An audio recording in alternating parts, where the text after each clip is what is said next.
So there's not any games going on between those who know and those who don't know. We also had someone raise the issue of biological entities, anthrax and so forth, and the possibility they saw the asbestos and the white powder.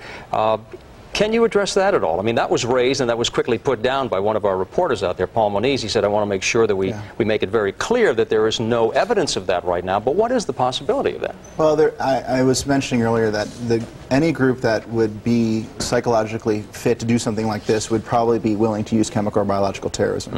And there are markers about the amount of violence different groups are willing to use. And this is a hugely violent act. Presumably, the same group would be willing to use chem bio. With that in mind, we have to be very careful that they aren't utilizing chem bio, or that there isn't a concomitant attack with this that is chemical or biological. But don't be too panicked. To utilize a chemical or biological weapon is very complicated. Takes a very large infrastructure. And well, what's going on right now down in Lower Manhattan to ensure that, to make sure that that has not occurred? I can't speak to that, but there are within New York City is probably the best prepared municipality for a chemical, biological, or even massive attack. So there are detection systems presumably being used. The officials are well trained to look for symptoms, But remember, that would require another cell or another group to actually be down there planting the weapon. If it was on that airplane, I don't think we could expect an effective dispersal.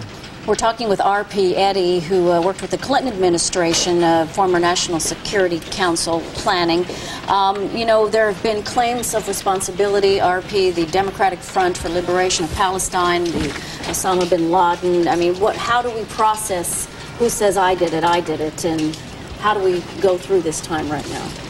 Well, that's a very good question. I think before this attack even occurred, the national security officials, the CIA, and the others that are working on these issues would have some sort of concept of who would be most likely to do something like this. So there's an initial vetting. Once the threats have come in, there's certain levels of credibility that some have and some don't. There's certain information that some threats or some claims of responsibility might have that others don't have. So it's a complicated process, and the best parts of the intelligence community are probably hard at work on that right now. R.P. Eddy, thank you very much for sharing your thoughts and your perspective on this terrible day. We appreciate your time. Right now we have James Kallstrom, former FBI director out of the New York office. Mr. Kallstrom, you're on the line here with us. Good afternoon. I don't know what's good about it, but I'm here. I've taken back my words. I appreciate your time. And why don't you just first tell us the thoughts off the top of your head as you watch these pictures again and again? Well, the first thought is a tremendous tragedy. I mean, just a horrendous, horrendous tragedy of individual lives, and the tragedy that this happened in America. I guess second, why did it happen? Why couldn't we stop it from happening? Although I know why. Why? Well, we live in a free society, and the notion that law enforcement and intelligence agencies are going to know everything about everything, when we live in a country that enjoys freedom and enjoys relative open borders and argues for years about tools for law enforcement. Not that any of those things caused this tragedy, I don't mean that, but the notion that we can be absolutely certain we can't be. So those of us in law enforcement over the years have dreaded but thought that this day might come. Not exactly what happened, obviously. No one can imagine the immense tragedy that we're looking at. But the notion that some terrorist act like this would come, it was just a matter of when that would be. Mr. Kallstrom, while we are witnessing and experiencing what is happening right now, can you look ahead just for the next 5 hours, the next 15 hours? What can we expect from your experience? Well, the FBI and the CIA and NSA and all the assets of the U.S. government are going to try to figure out who did this. They have obviously some culprits on the board that are always on the board. They're going to figure out who had the wherewithal of doing this, and it's a very short list. We're going to figure out, I would hope, that we're going to take some massive action against not only who did this, but who's harbored these folks. We're at war. I mean, this is an act of war. And we as a country need to deal with this. You talked about the short list. The reports that we had earlier today, the Democratic Front for the Liberation of Palestine and Osama bin Laden. Is that what you see as well? Well, I'm not going to comment on who I think's on the shot list. I think, obviously, they're on the list. Others are on the list. But think about this. More than likely, the folks knew something about flying those airplanes. Probably weren't skilled pilots, but knew enough to crash those airplanes into the World Trade Center. And at the same time, were willing to kill themselves in their hatred for this country. And we need to face that straight on. It's a complex issue. There's no simple answers. Along with this, we have also mentioned several times this report out of London about 3 weeks ago where Osama bin Laden had warned about a planned attack of some type against the United States for its support of Israel. Now, can you tell us anything about that? Well, I'll tell you, warnings like that are fairly frequent. I don't know anything about that particular warning, but we're getting threats against our way of life and who we are, what we stand for in our foreign policy, you know, day by day by day. Nobody, I think, could imagine an event this horrendous. So they have really done something here today that the good news is, if there is any good news, and there's not much, but the good news is hopefully this will galvanize us as a people and a country to stand up for what's right, to stand up for our democracy, to stand up for ourselves as one nation, and to do something about this in a very serious manner.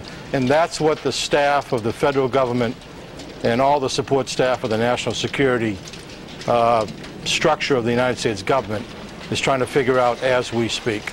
Mr. Kallstrom, you know, when you talked about living in this open society, we all fly, we all go to the airport, we all grumble when we have to go through the security gate and they check our bags. But then we often, most of us remind ourselves this is good. But how good was it if this happened today? What were your thoughts about the security at U.S. airports? It wasn't good enough. The security was not good enough today at the airports. Maybe it could never be good enough to meet the standards and the standards of delay. I don't know, but it wasn't good enough. We don't want to certainly minimize the human loss, the human suffering that we're seeing in our city today and also around the country.